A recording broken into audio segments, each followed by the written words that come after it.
Lembaga Survei Indikator Politik Indonesia merilis hasil survei soal suara Capres-Cawapres berdasarkan basis pendukung Jokowi di Pilpres 2019. Hasilnya, pendukung Jokowi di Pilpres 2019 beralih ke pasangan Prabowo-Gibran. Survei yang dilakukan pada 23 November hingga 1 Desember 2023 menghasilkan pendukung basis Jokowi Ma'ruf pemilu 2019 beralih ke Prabowo sebesar 40,1%, sedangkan yang beralih ke Ganjar Pranowo sebesar 38,4%. Peneliti Indikator Politik Indonesia Bawono Kumoro mengatakan basis pendukung Jokowi dibagi menjadi beberapa bagian, yakni basis pendukung Jokowi Ma'ruf menyorot suara dukungan pada Prabowo Gibran sebesar 40,1%. Sedangkan basis Jokowi Ma'ruf dari PDIP mengalihkan suaranya ke Ganjar Mahfud sebesar 71,6%, sedangkan ke Prabowo Gibran sebesar 20,6%. Bawono pun menambahkan data tren survei ini menunjukkan pemilih Presiden Joko Widodo di pemilu lalu sudah semakin beralih kepada Prabowo Subianto, tidak lagi Ganjar Pranowo. Hal yang perlu diperhatikan ialah pemilih Joko Widodo di pemilu 2019 tidak cuma berasal dari pemilih PDI Perjuangan, tapi juga berasal dari luar PDI Perjuangan. Direktur Eksekutif Indo Strategik Ahmad Hoirul Umam menambahkan pendukung Jokowi yang kini terpisah dari PDIP bisa menjadi evaluasi bagi pasangan Ganjar Mahfud untuk strategi meraup suara. Hal ini dilihat dari 2 pilpres sebelumnya di mana suara Jokowi tak terpisahkan dari PDI Perjuangan. Manapun juga masih cukup banyak segmen yang selama ini barangkali menjadi bagian dari swing voters dan juga undecided voters yang terakumulasi dalam cocktail effect sekitar 5-7% yang dinikmati oleh PDIP selama pilpres di 2014, 2019, dan mereka adalah bagian dari frontliner pendukung Jokowi. Nah, kalau misal kemudian mereka mengindikasi ada titik pisah antara PDIP dengan Jokowi, maka besar juga kemungkinan bagi mereka untuk mengevaluasi kembali dukungan kepada PDIP, termasuk pada capres yang diusung oleh PDIP di hari ini, yaitu Mas Ganjar dan juga Pak Mahfud MD. Nah, oleh karena kini para pasangan capres-cawapres terus berkampanye demi meraup suara pemilih demi kemenangan kontestasi 2024. Selain pemilih muda, undecided voter atau yang belum menentukan pilihan pun menjadi target utama. Tim Liputan, Kompas TV. Saudara, Lembaga Survei Indikator Politik Indonesia merilis hasil suara berdasarkan basis pendukung Jokowi di Pilpres 2019 yang beralih ke pasangan Prabowo Gibran bukan Ganjar Mahfud. Lalu bagaimana sebenarnya tren keberalihan suara khususnya basis pendukung Jokowi terhadap Prabowo Gibran dan juga Ganjar Mahfud? Benarkah Jokowi Effect sangat berpengaruh terhadap tren raup suara di Pilpres kali ini? Kita bahas di pagi hari ini dengan sejumlah narasumber. Melalui sambungan Zoom sudah ada Ketua DPP PDI Perjuangan sekaligus anggota TPN Ganjar Mahfud, Bang Eriko Sutarduga. Selamat pagi, Bang Eriko. Selamat pagi. Ada juga baik, kabar baik. Ada juga Wakil Ketua Dewan Pembina Partai Gerindra yang juga merupakan Ketua Tim Kampanye Daerah Prabowo Gibran, Bang Andre Rosiade. Selamat pagi, assalamualaikum, Bang Andre. Waalaikumsalam, Adisti, Bang Eriko dan Bang Khairul Umam. Tapi saya mau klarifikasi, saya anggota Dewan Pembina. Anggota Dewan Pembina. Oke, anggota Tapi memang Dewan saya Partai Ketua Gerindra. TKD Provinsi Sumatera Barat. Iya, oke, baik. Dan juga Direktur Eksekutif Indo Strategik ada Pak Ahmad Hoirul Umam. Selamat pagi, Pak Umam. pagi Mbak Adisti, pagi Ya, Bang Eriko. ini Bang Eriko sama Bang Andre ini lagi sibuk-sibuknya ya, bukan karena menjelang debat, tapi memang lagi mesin politiknya ini di daerah, di dapil-dapilnya juga lagi bekerja terus ya. Saya akan bertanya dulu ke Bang Eriko. Bang Eriko, ini kalau kita lihat ya, dari hasil survei Indikator Politik Indonesia ini, basis pendukung Jokowi Ma'ruf di pemilu 2019 ini ternyata beralih ke pasangan Prabowo Gibran 40,1%, sementara untuk ke basis Ganjar Pranowo dan juga Mahfud MD ini 38,4%. Tanggapan dari Bang Eriko sendiri seperti apa?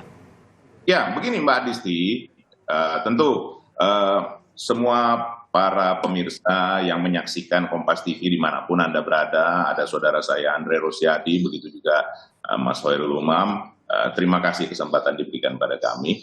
Ini saya harus menyampaikan secara apa adanya, memang betul situasi-situasi pada saat transisi antara, katakan pada saat waktu dideklarasikannya para pasangan ini, tentu kan sikap dari Bapak Presiden Joko Widodo ini menjadi sesuatu yang dipertanyakan, dan inilah yang terlihat pada saat disurvei ini. Itu secara jujur saya sampaikan, paling tidak memang kami memahami hal ini memang terjadi. Nah, ini memang proses yang sudah kami perkirakan. Kalau kita melihat secara jernih ke depan ini, memang tidak ada pilihan lain dari kami selain memang melakukan kampanye yang disebut dengan door to door, menyampaikan langsung kepada masyarakat. Dan saat ini memang sudah dimulai, kan kebetulan kampanye sendiri berlangsung mulai tanggal 28 November. Dan sekaranglah saat mulai betul-betul seluruh kekuatan, baik melalui para calon legislatif maupun juga struktural dan kader kami, turun door to door, rumah ke rumah. Memang harus jujur saya sampaikan, ini efeknya tentu tidak bisa diselesaikan pada saat ini juga. Ini perlu waktu. Dan kalau kami melihat, di dalam 2 bulan ke depan ini, kita juga melihat secara jernih, bisa ini kita lakukan. Dan paling tidak, ya hasil survei itu tadi sendiri, bahwa ini akan ada putaran kedua. Kita juga harus melihat dengan jernih. Karena apapun juga kan namanya perubahan itu kan, dilakukan ataupun katakan pemilih-pemilih itu untuk menentukannya kan bergesernya itu kan harus ada tahapan-tahapannya, dan ini waktu yang diperkirakan 2 bulan ini cukup. Memang kita sudah memperkirakan, dan pada waktu 2 hari yang lalu kami juga melakukan rapat koordinasi yang dipimpin langsung oleh ketua umum, itu langsung meminta dan sudah menduga hal ini ya. Sekali lagi Mbak Adis, nanti jangan dikira karena nama saya Riko Sutarduga suka menduga-duga, tidak. Tapi itu memang sudah diduga, begitu ya Bung Andre. Oke, jadi sudah diduga ya. Ya. Nah, jadi setiap caleg bertanggung jawab terhadap dapilnya, dan ini menggerakkan seluruh mesin partai bersama para relawan untuk langsung door to door, untuk langsung kampanye rumah ke rumah. Seperti itu yang kita lakukan. Oke, mesin partai lagi bekerja dengan sangat giat dan juga sangat kencang, dan juga tadi kampanye secara door to door masih ada waktu sekitar 2 bulan lagi ya Bang Eriko. Iya, betul. Ya, kalau menurut Bang Eriko, seberapa signifikankah kemudian pengaruh terhadap suara Ganjar Mahfud dari pendukung Jokowi ini?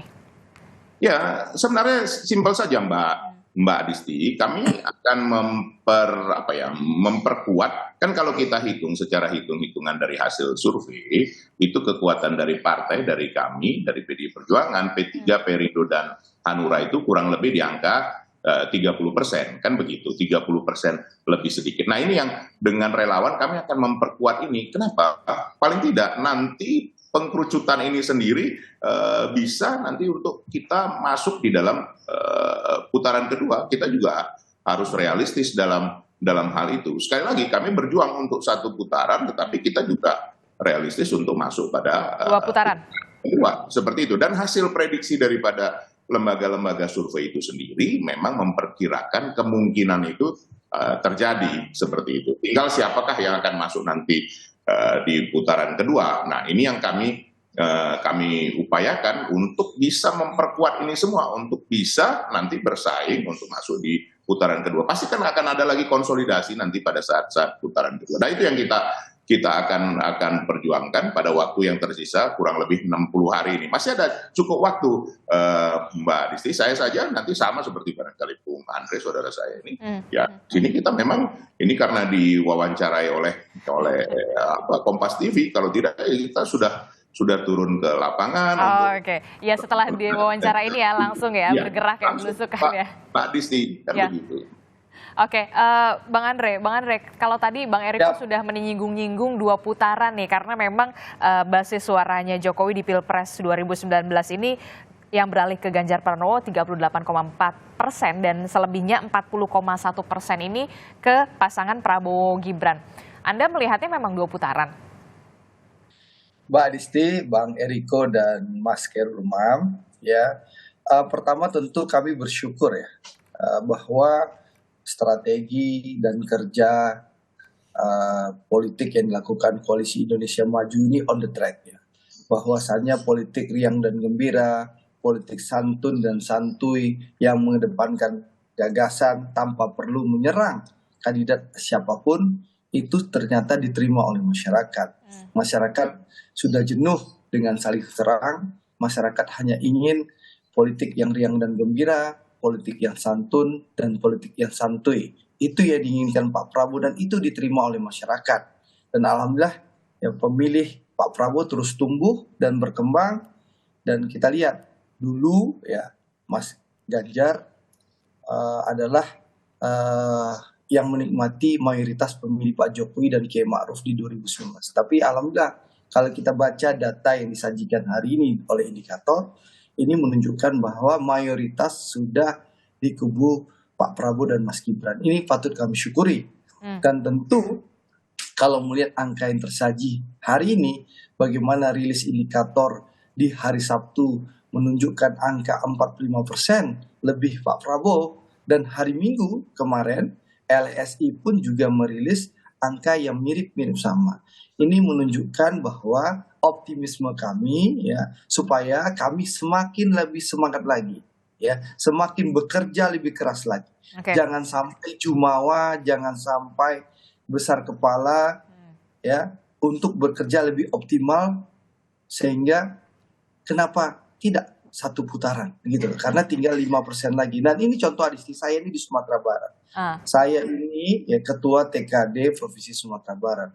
1 bulan itu ya 30 hari, itu 21 harinya saya di sini berkeliling dari kampung ke kampung. Ini habis ini Adisti, setelah selesai live Kompas TV ini saya harus menuju 2 jam perjalanan, dan itu akan kembali masuk kamar ini nanti insya Allah tengah malam. Luar biasa ya abang-abang inilah ya. Kita bekerja, jadi tidak lagi banyak teori ya berbicara, tapi bagaimana datang door to door yang disampaikan oleh Bang Eriko tadi, abang saya, senior saya, datang dari rumah ke rumah, dari kampung ke kampung, dari nagari ke nagari, dari jorong ke jorong, untuk mensosialisasikan gagasan Prabowo dan Mas Gibran yang merupakan keberlanjutan pemerintahan Pak Jokowi sebelumnya. Karena sekali lagi kita dalam masa transisi. Keberhasilan dan fondasi yang sudah diletakkan oleh Pak Jokowi tentu harus kita pastikan dilanjutkan dan disempurnakan demi Indonesia yang lebih maju lagi. Begitu Adis. Nggak mau jumawa tapi yakin begitu ya satu putaran. Bang Eriko, tanggapan Anda? Harapannya begitu. Ya. Bang Eriko. Sekali lagi, ya, Mbak Adisti, segala hal kemungkinan bisa terjadi. Ya, saya cuma mau menyampaikan, Bung Andre menyampaikan, sebenarnya kalau mau dilihat secara jujur, yang sebenarnya sesuai dengan harapan Bapak Presiden Joko Widodo itu siapa? Kan begitu kan? Ya, kalau kita lihat sebenarnya ini yang perlu diyakinkan kepada masyarakat, bahwa yang bisa meneruskan dan memberikan hal yang lebih baik ke depan ini itu adalah Mas Ganjar.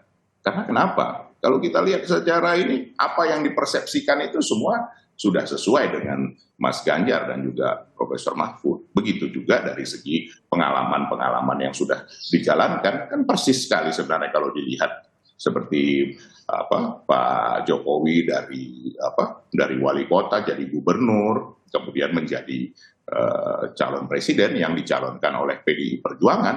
Ya, waktu itu kami sama Bung Andre itu berhadapan 2 kali, 2014-2019, artinya berlawanan, kan begitu kan. Tetapi begitulah Pak Presiden Jokowi bisa merangkul Pak Prabowo, itu juga harus kita ingat. Jadi sebenarnya memang yang secara asli bisa meneruskan, bisa belusukan, tadi kan sudah disampaikan Bung Andre, bisa turun dari daerah ke daerah, melakukan pembicaraan dengan masyarakat, betul-betul apa yang dilakukan Pak Jokowi itu bisa diteruskan dan juga diberikan lebih baik lagi oleh Mas Ganjar. Itu kenyataan yang ada, dan dari track recordnya juga memang sekali ini yang bisa diteruskan oleh Mas Ganjar. Nah, ini yang perlu kami lakukan sosialisasi ini dengan masyarakat. Adisti, kita harus jujur juga mengakui bahwa proses-proses dinamika terakhir ini membingungkan masyarakat, dan ini harus kami yakinkan siapa sih sebenarnya yang tulen yang bisa meneruskan Pak Jokowi, gerak ringan langkahnya, begitu juga dengan cara pendekatan kepada masyarakat, cara dia belusukan, cara dia berbicara dengan masyarakat, cara dia untuk juga bisa melanjutkan apa yang dilakukan Bapak Presiden Jokowi, dan ini juga yang bisa dilakukan lebih baik lagi ke depan, karena ini kan tinggal meneruskan dan juga melakukan hal-hal yang jauh lebih baik lagi ke depan. Untuk apa? Untuk Indonesia Emas tahun 2045, seperti itu Mbak Adisti. Bisa kami saya ke Mas Umam dulu ya, Bang Eriko dan juga Bang Andre. Mas Umam, apa yang Anda bisa baca dari soal ini? Basis suara pemilih Jokowi di Pilpres 2019 ini tampaknya lebih beralih condong ke Prabowo Gibran ketimbang ke Ganjar Mahfud yang 38,4, sementara ke pasangan Prabowo Gibran ini 40,1%. Apa yang Mas Umam bisa baca dari sini? Iya, Mbak Adisti, tadi saya mencoba mencermati betul apa yang disampaikan oleh Bang Riko, disampaikan oleh Bang Andre. Ada satu poin yang bisa kita highlight, yaitu mencoba untuk memperbutkan Jokowi effect. Dan kalau misalnya kita cermati dari proses pasca 25 Oktober, di mana pendeklarasian Gibran waktu itu, memang kemudian terjadi migrasi pemilih yang cukup signifikan, terutama dari segmen pendukung Mas Ganjar, yang barangkali tampaknya didominasi oleh kelompok masyarakat menengah terdidik, yang juga basis pemilih loyal Pak Jokowi di 2014, 2019, yang pada waktu itu menjadi bagian dari kotel efek yang dinikmati oleh PDIP. Ada angka sekitar 6-7% di dua pemilu atau dua pilpres sebelumnya. Nah, oleh karena itu ketika kemudian waktu itu Gibran dideklarasikan, maka kemudian persepsi tokoh capres yang didukung oleh Pak Jokowi itu mengalami pergeseran signifikan. Hal itu kemudian dipicu setidaknya oleh dua hal. Pertama, menempatkan Gibran atau penempatan Gibran sebagai cawapres Pak Prabowo, diakui atau tidak, kemudian meneguhkan persepsi bahwa Pak Prabowo adalah tokoh yang didukung oleh Pak Jokowi. Karena bagaimanapun juga terlalu besar pertaruhannya kalau misalnya Pak Jokowi tidak memberikan dukungan secara all out pada putranya, sehingga kemudian bagaimana nanti impact-nya tentu akan panjang kalkulasinya. Nah, yang kedua itu terkait dengan bagaimana misalnya basis dari pendukung Pak Jokowi tadi mempersepsikan bahwa ada perubahan sikap yang cukup signifikan dari teman-teman di PDIP kepada pemerintah Pak Jokowi. Karena bagaimanapun juga kita tahu PDIP adalah pimpinan atau pemimpin dari gerbong besar koalisi pemerintahan di era Presiden Jokowi saat ini. Ketika kemudian terjadi perubahan sikap itu dengan berbagai munisi yang diajukan, mulai dari Neo Orba atau bahkan Orde Baru Plus, atau serangan terkait dengan konteks penegakan hukum yang didasarkan pada autocratic legalism atau intervensi kekuasaan, politisasi penegakan hukum, ternyata hal itu bagi segmen kelompok masyarakat grassroots, hal itu kemudian memunculkan semacam pertanyaan besar, untuk tidak mengatakan antipati, tetapi pertanyaan besar itu yang kemudian menjadi salah satu pemicu terjadinya mobilisasi pemilih. Nah, situasi inilah yang tampaknya kalau misal kita cermati dari rentang Oktober, ujung Oktober sampai sekarang di awal Desember, artinya selama proses November itu ternyata munisi-munisi kritis yang diajukan oleh teman-teman PDIP terbukti kurang begitu efektif untuk merekonsolidasikan kembali basis pemilih loyal yang sebelumnya dinikmati oleh PDIP sebagai bagian dari kotel efek itu. Nah, itulah yang kemudian kita bisa memahami, kita bisa mencerna mengapa kemudian pendekatan dari teman-teman PDIP, termasuk kemarin statement dari Pak Sekjen, Mas Hasto, mencoba untuk merangkul kembali, di mana kemudian statement di mana Pak Prabowo tidak bisa belusukan, yang bisa belusukan itu adalah mereka yang dari gen politik PDIP. Sebenarnya ini adalah sebuah upaya ikhtiar politik untuk mencari titik pisah dan juga untuk menarik titik pisah antara Pak Prabowo dengan Pak Jokowi. Dan kemudian ada upaya untuk menggeser kembali bagaimana repositioning PDIP agar menjadi identik kembali dengan tokoh Jokowi. Nah, situasi ini yang tampaknya kemudian diakui atau tidak menciptakan semacam dilema di internal atau lingkup tim dari Ganjar Mahfud, yang kalau misal kemudian tidak diantisipasi tentu akan memunculkan efek lanjutan, karena dilema kegamangan ini berpotensi kemudian ditangkap sebagai sebuah bentuk ketidakpastian, uncertainty. Nah, karena bagaimanapun juga ada sebuah perubahan dan perubahan itu harus dijelaskan. Bagaimana kemarin pasca 25 Oktober yang lalu, sikap tegas, sikap keras, sikap kritis yang disampaikan oleh PDIP, itu seolah kemudian bahkan lebih perubahan dibanding koalisi perubahan itu sendiri. Nah, ini kemudian memunculkan pertanyaan banyak. Bagaimana PDIP ke depan? Dan sekarang upaya itu dilakukan untuk menggeser lagi. Seberapa efektif tentu harus kita ukur praktis di akhir Desember yang akan datang. Oke. Bang Eriko, sependapatkah Anda dengan Mas Umam yang dikatakan Mas Umam? Ya, begini Mbak Adisti, apa yang dikatakan Mas Umam itu tentu otokritik itu kan harus kami terima. Saya dapat memahami dan menerima pemasukan Mas Hoirul Umam. Justru karena itulah Mbak Adisti, ada hal-hal yang ya saya harus sampaikan secara jujur apa adanya. Apapun pemirsa Kompas TV dapat melihat nih.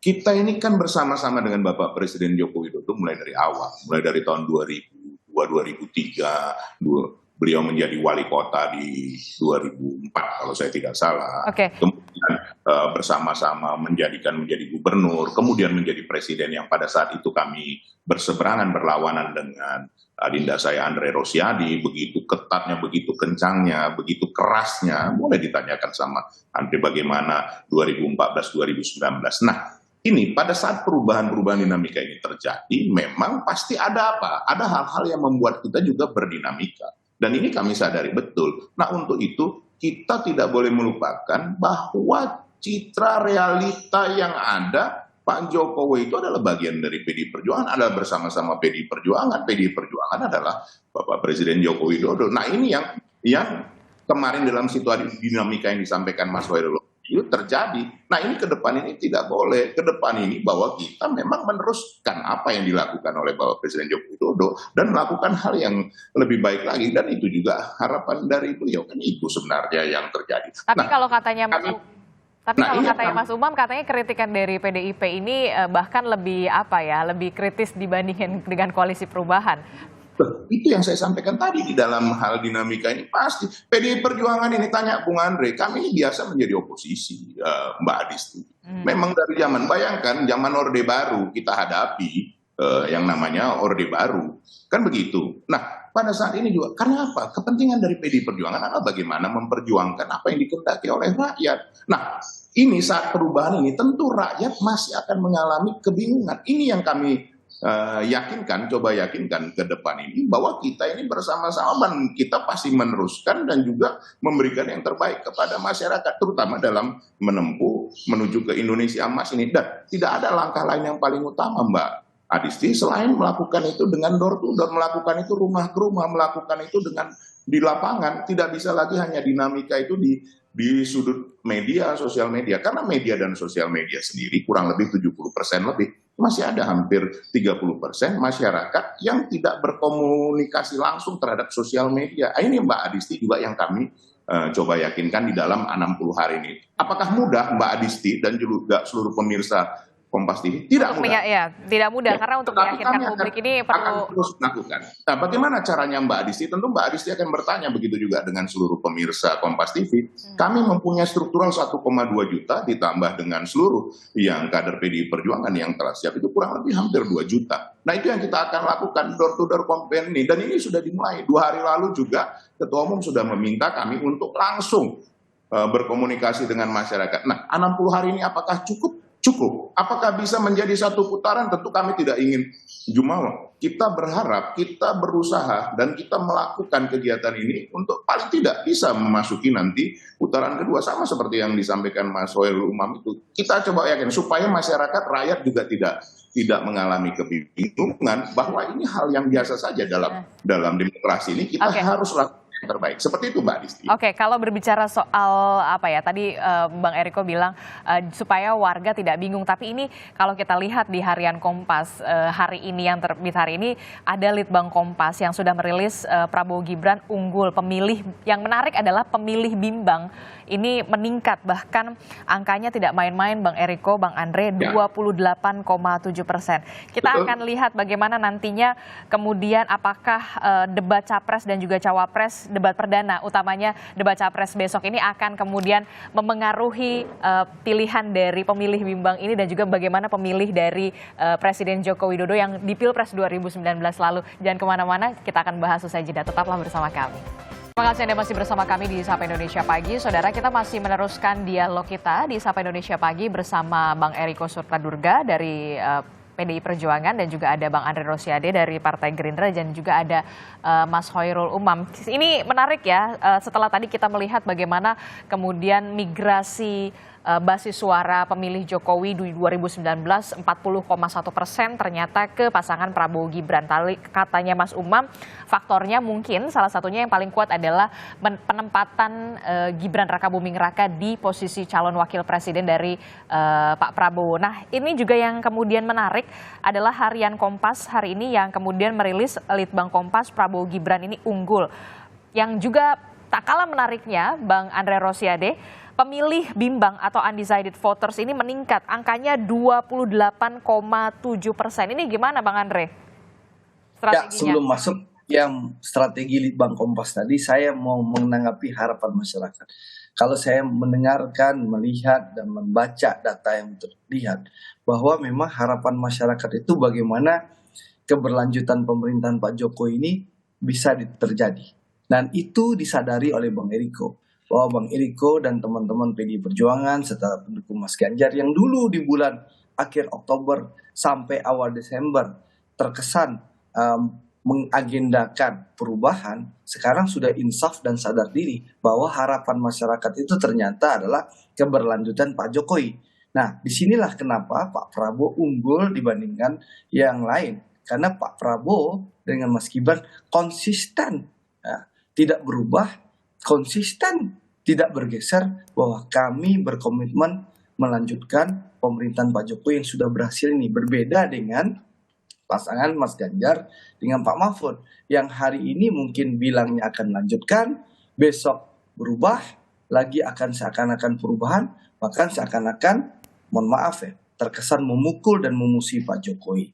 Itu yang terjadi dan itulah respon masyarakat ya, dengan hasil survei menunjukkan bahwa mayoritas pemilih Pak Jokowi itu bergeser kepada Pak Prabowo dan Mas Gibran yang dianggap pertama lebih mampu dan bisa merepresentasikan Pak Jokowi, yang kedua lebih berkomitmen memastikan keberlanjutan, yang ketiga tentu konsisten dengan komitmen ini gitu loh. Nah, sehingga harapan itu bergeserlah ke Pak Prabowo dan Mas Gibran. Ini disadari oleh Bang Eriko sehingga beliau insaf bersama teman-temannya, sehingga sekarang konsisten lagi untuk melaksanakan keberlanjutan. Tentu kita syukuri bahwa ada komitmen dari Pak Prabowo dan juga Mas Ganjar ingin melanjutkan keberhasilan Pak Jokowi. Nah, itu satu. Yang kedua, ya soal Litbang Kompas tadi, tentu kita melihat waktu masih ada 2 bulan. Ini PR kami ya, kayak PR seluruh kubu untuk lebih meyakinkan masyarakat. Para tim sukses tentu akan lebih ekstra untuk datang ke dapil, datang ke masyarakat, meyakinkan bahwa ini loh program gagasan Pak Prabowo dan Mas Gibran, bahwa menjawab solusi dari kebutuhan masyarakat, bahwa Pak Prabowo dan Mas Gibran akan memastikan keberhasilan Pak Jokowi dilanjutkan, dan juga yang masih kurang sempurna tentu akan kita sempurnakan. Yang belum terlalu cepat kita akan speed up untuk lebih cepat lagi pembangunan. Itu yang akan kita lakukan door to door, dari rumah ke rumah, dan bekerja lebih keras lagi. Tapi jelas dari survei ini kita melihat bahwa mayoritas rakyat Indonesia puas dengan kinerja Pak Jokowi, dan mayoritas masyarakat Indonesia menginginkan keberlanjutan pemerintahan Pak Jokowi, dan mayoritas masyarakat Indonesia menginginkan Pak Prabowo dan Mas Gibran melanjutkan keberhasilan yang sudah dirintis dan diletakkan fondasinya oleh Pak Jokowi, dan mayoritas rakyat Indonesia menginginkan dengan angka 45 ini, insya Allah mudah-mudahan kita bisa menciptakan pemilu riang dan gembira, santun dan santuy, tentu dengan satu putaran, insya Allah. Mohon doa dan dukungannya. Oke ya, Bang Eriko gimana nih kalau kata Bang Andre, katanya yang konsisten cuma Prabowo Gibran, kalau pasangan Ganjar Mahfud kalau katanya agak kurang konsisten, kadang nyerang, kemudian bukan katanya, ini kan rekam jejak digitalnya ada. Iya, nah makanya Bang Eriko gimana nih Bang Eriko? Apalagi kalau kita melihat pernyataan Sekjen PDI Mas Hasto. Bang Eriko. Ya, sekarang begini Mbak Disti, ini giliran saya ya Bung Andre. Ya, silakan Bang Eriko. Kalau dari jejak digital, apakah dulu Prabowo itu Jokowi? Saya tanya kepada Mbak Adisti, kepada seluruh pemirsa. Apakah Prabowo itu bisa jadi replikasi Jokowi? Tidak bisa. Karena kenapa? 2 kali bertempur dengan Pak Jokowi. Dan itu hal yang sangat prinsipil, sangat berbeda. Tetapi itulah kebesaran hati Pak Jokowi. Mengajak Pak Prabowo untuk bersama-sama. Ya dilala diterima. Kan itu kita lihat kenyataan yang ada. Sekarang saya tanya, Pak Jokowi suka belusukan nggak? Pekerjaannya cepat nggak? Apakah sesuai dengan Pak Prabowo? Nah ini kan karena Bung Andre sudah menyampaikan tadi. Wah ya pribadi yang sangat jauh berbeda. Nah ini yang kita mau sadarkan. Saya harus jujur menyampaikan. Inilah yang memerlukan waktu untuk menyadari. Apakah 40% survei Litbang Kompas nggak sampai ya Bung Andre? Itu yang kita harus yakini 38%. Nah, apakah itu sudah cukup untuk satu putaran? Apakah dalam 2 bulan ini kemudian 38 menjadi 51%? Siapa yang bisa menyampaikan itu? Siapa yang bisa meyakini hal itu? Nah ini yang kami harus sadarkan ulang. Kami tentu harus merubah diri bahwa Pak Jokowi itu adalah bagian dari kami dan bahwa kami yang bersama-sama selama ini kurang lebih 20 tahun. Apakah Pak Prabowo bisa menjadi replikasi itu? Apakah Pak Prabowo bisa belusukan seperti Pak Jokowi? Apakah Pak Prabowo bisa secepat Pak Jokowi? Itu kenyataan yang ada lihat di dalam track recordnya, di dalam apa yang sudah dilakukan. Itu hal yang berbeda, tidak sama. Nah ini yang kami coba yakinkan kepada masyarakat yang tentu ada kebingungan, ada kebimbangan seperti apa, siapa sih sebenarnya yang layak untuk meneruskan seperti Pak Jokowi. Nah ini juga penting sekali Mbak Adisti diyakinkan kepada masyarakat. Yang bisa meneruskan itu adalah orang yang memang setipikal, yang memang mempunyai karakter yang kurang lebih sama, yang memang berasal dari partai yang sama, yang sudah memberikan kesempatan dan sudah teruji. Nah ini yang perlu waktu, jujur saya sampaikan perlu waktu.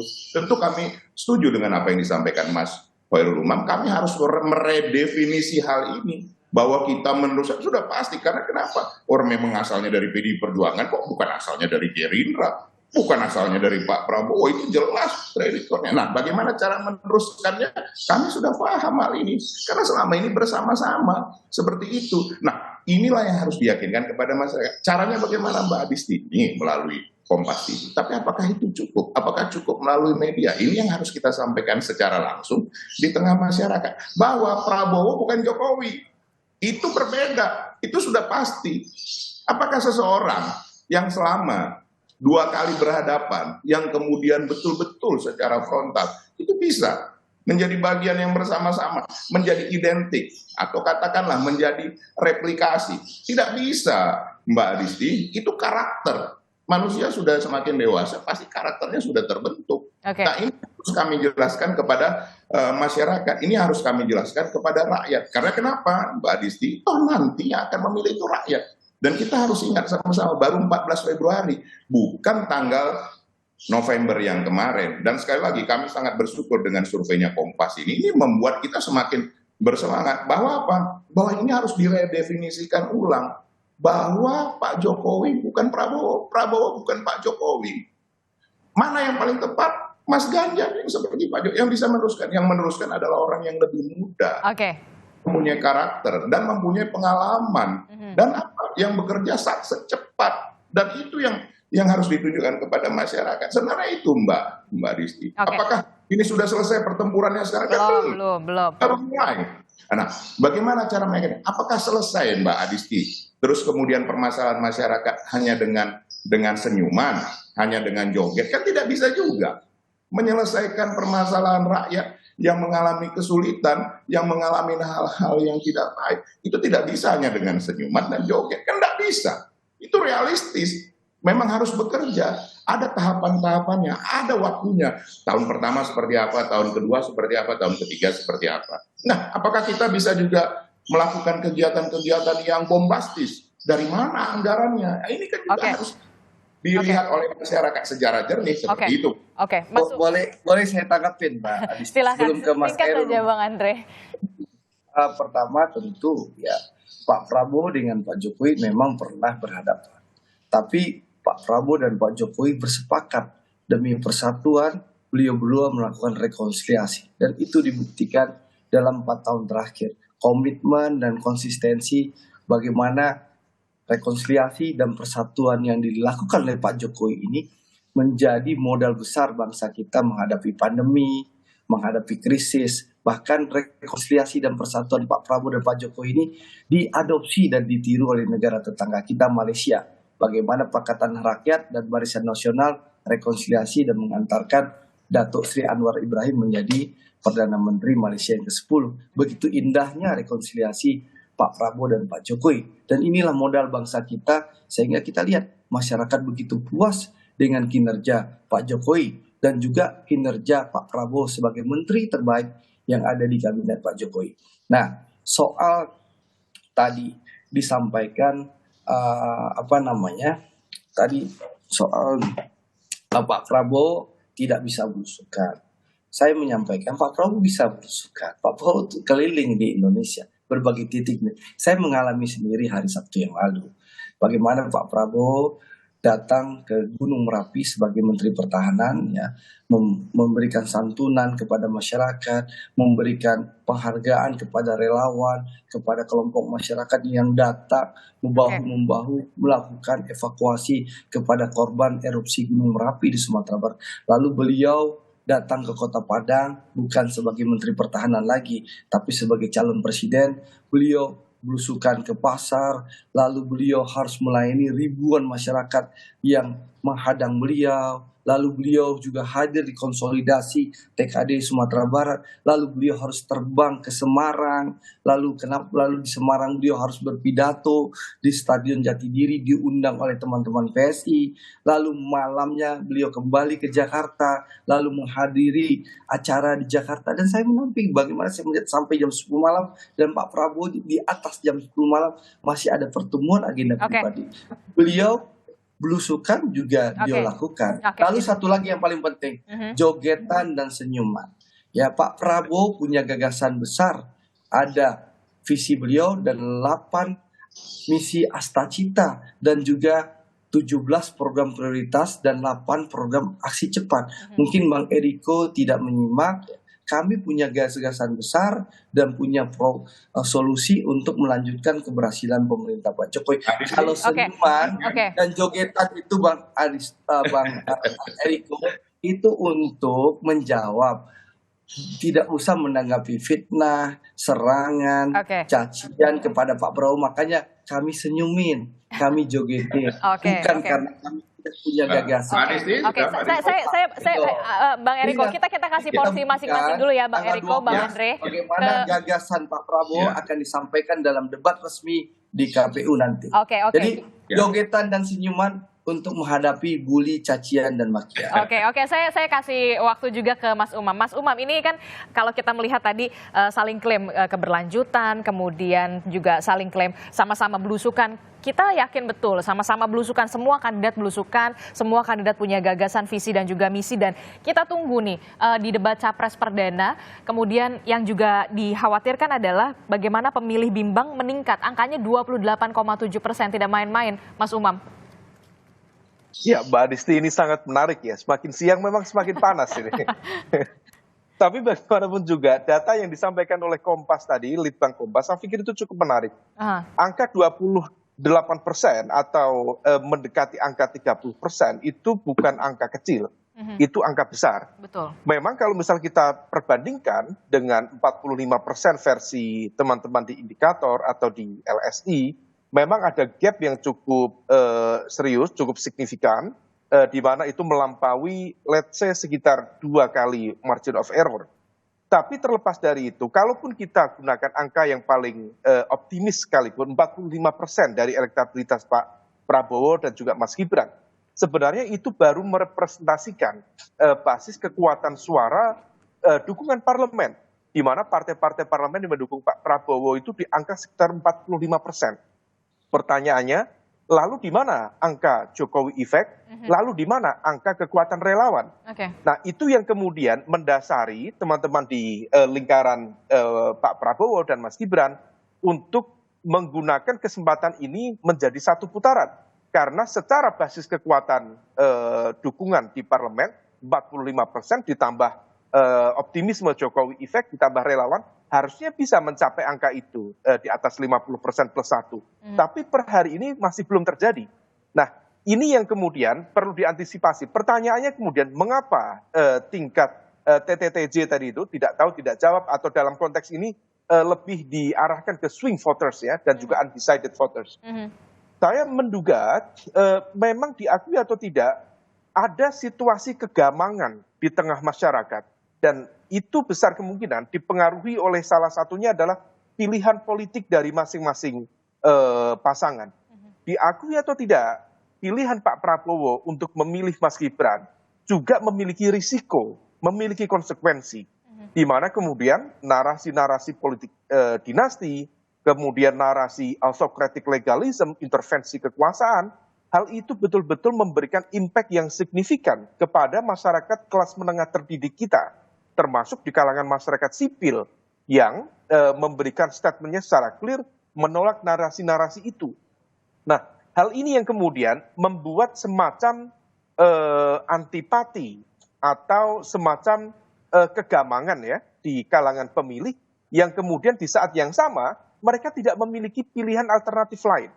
Nah, kalau misal kita cermati, mengapa kemudian situasi yang sama hampir mirip ya dialami misalnya di kubu Anies Muhaimin, Mas Anies dan juga Cak Imin, kenapa di angka yang diajukan oleh teman-teman di Litbang Kompas tadi mengalami penurunan cukup terlihat gitu. Nah, salah satunya adalah ketika narasi perubahan yang cukup reasonable, cukup make sense diajukan oleh Mas Anies, itu ternyata diakui atau tidak kurang sesuai dengan gen politik yang dimiliki oleh basis pemilih loyal Anies Muhaimin. Karena diakui atau tidak, basis pemilih loyal terutama pada segmen Nasdem dan juga segmen PKB, mereka adalah bagian dari kelompok kekuatan pro pemerintah saat ini.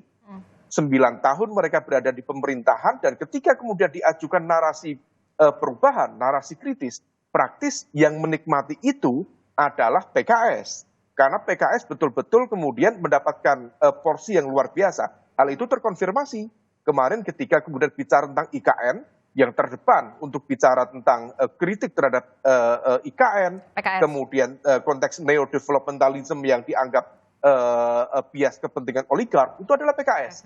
Nah, situasi ini yang tampaknya harus diantisipasi. Optimisme satu putaran tentu penting, tetapi pada saat yang sama, kalau misal kita cermati, ada 3 komposisi capres-cawapres.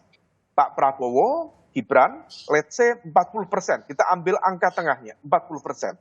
Kalau misal kemudian bisa mengonsolidasikan basis kekuatan yang tadi kategorinya undecided atau swing voters, barangkali bisa menjadi optimisme untuk satu putaran. Tetapi ada satu syarat lagi untuk bisa menjadi satu putaran. Ada satu capres-cawapres, salah satu paslon, yang harus bisa ditekan basis kekuatan pemilih loyalnya, sehingga kemudian dia berada di angka di bawah 20%. Kalau itu bisa ditekan dengan narasi, tentu bukan dengan cara-cara yang tidak demokratis ya, tetapi dengan narasi, dengan argumen, dengan judgement yang cukup memadai, kalau misal itu bisa dilakukan, maka proses migrasi itu memungkinkan terjadi. Tapi kalau misal tidak, rasanya satu putaran agak sulit untuk dibayangkan. Most likely 2 putaran. Oke, terakhir Mas Umam, singkat saja, apakah bisa berefek ini kalau kita lihat angka-angka ini, elektabilitas pasangan capres dan juga cawapres ini, kan kita lihat ini sebelum debat capres perdana, tapi kita lihat nanti besok di debat capres perdana, tanggal 12 Desember 2023, apakah akan ada pergerakan yang cukup signifikan ataukah seperti apa? Kalau kita nanti melihat argumen-argumen tarung gagasan yang akan diutarakan oleh masing-masing capres, ini yang pasti ya bakal ditunggu sekali banyak pemilih, terutama mungkin bisa dikatakan swing voter atau pemilih bimbang. Ya, Mbak Adisti, memang semuanya akan bergantung pada performa dari masing-masing pasangan capres-cawapres. Tetapi diakui atau tidak bahwa debat pilpres itu memiliki dampak strategis yang bisa menggeser basis pemilih dalam konteks dukungan di lapangan. Signifikan atau tidak? Tergantung. Kalau misal ada kekalahan telak dari salah satu paslon, hal itu akan memberikan impact signifikan. Karena bagaimanapun juga ini adalah bagian dari operasi serangan udara yang memiliki impact serius kepada operasi serangan darat yang dilakukan oleh Bang Eriko, dilakukan Bang Andre, melakukan door-to-door canvassing. Tapi kalau misal terjadi kesalahan cukup fundamental di dalam basis argumen yang nanti diajukan dalam debat Pilpres, hal itu akan menjadi munisi yang sangat efektif untuk mendelegitimasi kredibilitas dari pasangan capres-cawapres tertentu. Maka di sini sebenarnya masing-masing tim capres-cawapres harus betul-betul disiplin.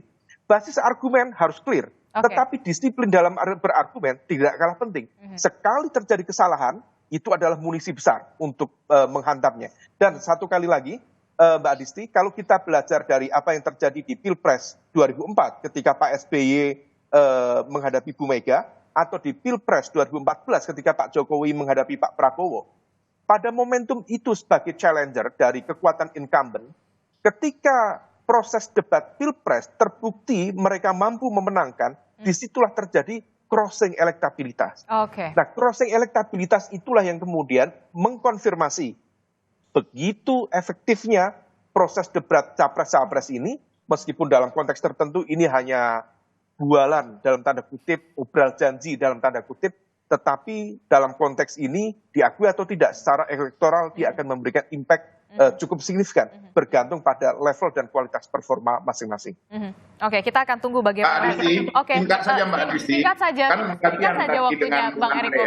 Singkat saja ya Mbak Adisti bahwa memang nanti ini debat ini sangat penting. Apapun dilihat kemampuan yang berdebat ini seperti apa, dan ini dilihat masyarakat. Itulah yang juga akan mengalihkan sebagian daripada nanti yang memahami media dan sosial media. Tapi sekali lagi saya mau ingatkan, Pak Prabowo bukan Pak Jokowi, bukan replikasi Pak Jokowi. Itu jelas. Nanti Bung Andre silakan menjelaskan juga bagaimana katakan kategori busukan yang di Sumbar kemarin dengan memakai helikopter, ya kita lihat saja. Jadi sekali lagi Pak Prabowo bukan Pak Jokowi. Itu hal yang sangat berbeda. Itu Bang yang Andre, Bang Andre silakan. Saya Singkat kasih saja. penjelasan. Pertama, naik helikopter itu Pak Prabowo datang ke Sumatera Barat ada dua agenda ya.